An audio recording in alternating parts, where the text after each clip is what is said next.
You who are reading or listening to this message are not doing so by chance. May 2, 2016.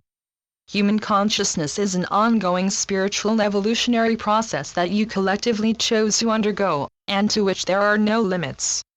Limits are boundaries that you built around the illusory environment that you inhabit as human beings, but which you are free, individually, to dismantle or move beyond. More and more of you are realizing this and choosing to move through them to an awareness of the limitless possibilities that creation offers you in every moment. Those who do come to an awareness that in truth you are completely free. As more of you open to this wondrous truth and acknowledge it, you enlarge the gaps in the field of limitations from small individual pathways to an immense and interconnected highway that all of humanity can and will use to depart the illusion. Passing out of the limiting environment in which you have spent eons seemingly controlled and restricted by unseen forces of enormous power, you awaken into an infinite field of unimaginably unlimited possibilities. This is what humanity is in the process of doing right now. The worldwide chaos and confusion that is presently arising is identified by humanity as an endless and enormous theater of operations in which global warming, tectonic plate shifts, extreme weather systems, interminable wars, unconscionable corporate and political corruption and greed are seemingly leading to an inevitable global catastrophe that will destroy the environment and most if not all of the life forms present on Earth, including, of course, humanity. The problems humanity is facing appear almost insoluble. This is not the case.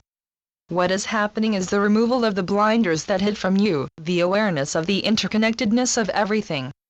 As you start to see the interconnectedness of absolutely everything, you cannot help also seeing the insanity of the way in which you have been attempting to live your lives separated from one another.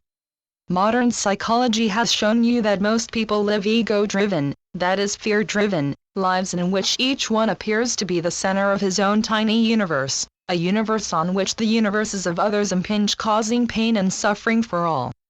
And much of that suffering is in fact the result of denied feelings that give rise to powerful emotions that are then projected onto others, from whom they are reflected back whence they came, onto oneself. Awakening is an opening to the awareness that all those seeming individual universes that humans appear to inhabit is in fact one fully integrated part of the infinite field of divine love, which is all that is. A sensed or known awareness that there is no separation, that all are indeed one. God is the infinite field in which all of creation has its eternal existence in perfect harmonious cooperation, where each and every one lovingly honors and respects every other. There are no divisions, disagreements, or conflicts, because all recognize one another as one and the same, even though individuated and expressing themselves in an entirely personal and unique fashion. The differences are embraced with intense joy because they add magnificently to the ongoing creative intent, God's divine will. As you have been told so often, there is only God. Within the illusion you are limited by words and language, and so you have many words for God. I use the word God here because it is familiar and comfortable for the channel who grew up in a religious and cultural environment that used, and still uses that word. You have to remember that words are but pointers with no intrinsic meaning, they are convenient indicators but unreal. I will continue to use that word purely for convenience, along with source, love, divine will, and the pronouns him and her, interchangeably. To continue, there is only God. That is not a limit. It means that all that exists within God, and God is infinite, without limits, without boundaries, without end, without time, without space, all of which are limits. As some of your sages and mystics have suggested, God is. No other attempt at definition is necessary, or indeed meaningful. God can only be experienced. To experience God, infinite bliss, all that is not in perfect alignment with her has to be discarded, abandoned, dissolved, released. Humanity is presently in the process of doing that, and it can be very messy. All attachments to unloving intentions, thoughts, words, or actions have to be let go. All judgments of self or others have to be let go. Your hearts are the physical manifestations of your oneness with the divine, the physical aspects representing the center of your eternal being, and into them you have loaded, over the eons, fear, hatred, anger, resentment, shame, judgment, bitterness, and worthlessness, among others, as aspects of yourselves that you have then disowned and projected onto others because they are far too painful to take within yourselves. But they are within yourselves because all are one. However, the self in which they reside is the ego. The ego is an apparently split off or separate part of yourself. Yourself is eternally one with God and with all sentient beings, and can never be separated from her. To separate would be to cease to exist, and that is impossible because what God creates is eternal. Your egos are the small selves that you imagined into being to enable you to play the game that is the illusion. Modern psychology uses the term, the inner child, to refer to the part or aspect of a human that hides behind the mask that a person presents to the world. It hides because during its childhood, it was severely hurt and it does not wish to be hurt again. However, it continues to be hurt because it feels vulnerable and insecure, having never grown to maturity, to real adulthood.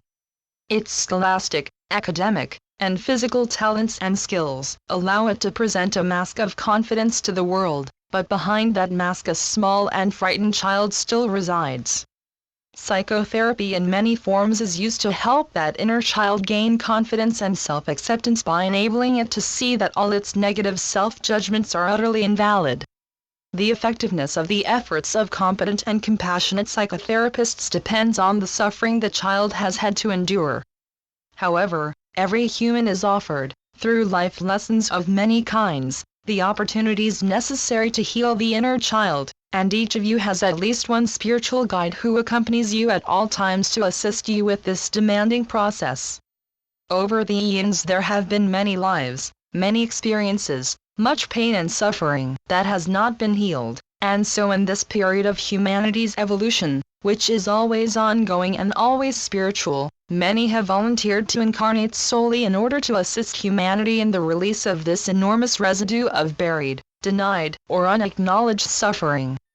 It is most certainly far too painful for just one human to deal with. Enormous sharing of suffering is occurring, allowing it to be released in amounts that individuals can deal with when they are supported both in the physical realms by loving friends and wise and compassionate therapists, as well as by those of us in the spiritual realms who are also nudging you towards self-acceptance and self-forgiveness. Very many of you have buried or denied pain you feel at some level you either deserve, or that, being mature adults, you should be strong enough to rise above. But on this painful and horrifying battleground, which is intensely real and physical for some, from which you are picking yourselves up, you need enormous amounts of help. You cannot arise from it alone. Attempting to do so is to remain in the unreal state of separation from which there seems to be no means of escape. Often intense shame deters people from seeking help. Shame disguised as anger, which is then projected outwards causing further damage. It is from states like this that the decision to take one's own life is frequently made. But when that happens, it does not resolve the issues from which the person is fleeing. You who are reading or listening to this message are not doing so by chance, coincidence, or accident, but because you made the most compassionate and loving choice to be on earth at this moment to assist in humanity's awakening process, a process that includes and involves every sentient being who has ever experienced life on earth. You are here to help the multitudes who still remain utterly unaware that they are spiritual beings having a temporary human experience.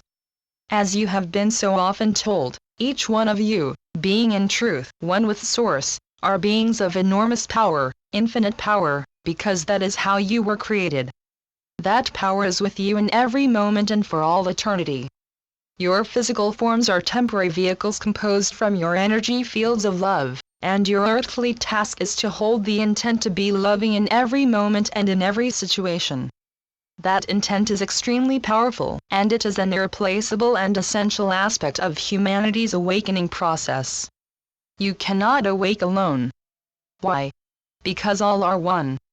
You could perhaps imagine yourselves as forming the channel that is guiding the separated energy fields of humanity back to oneness with Source.